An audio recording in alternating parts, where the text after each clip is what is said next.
तारीख़ इस्लाम के मोअज़्ज़िज़ ख़वातीन व हज़रात, अस्सलामु अलैकुम वरहमतुल्लाहि वबरकातुहू। प्यारे इस्लामी नाज़रीन, हज़रत अब्दुल्ला बिन उमर रज़ी अल्लाह अन्हो से रवायत है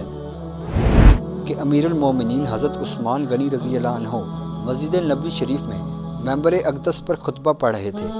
कि बिल्कुल ही अचानक एक बदनसीब इंसान जिसका नाम जहजा गफ़ारी था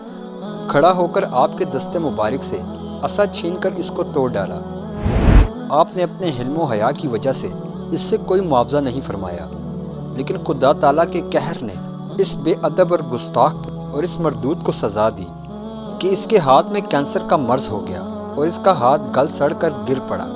और वो ये सज़ा पाकर 1 साल के अंदर ही मर गया।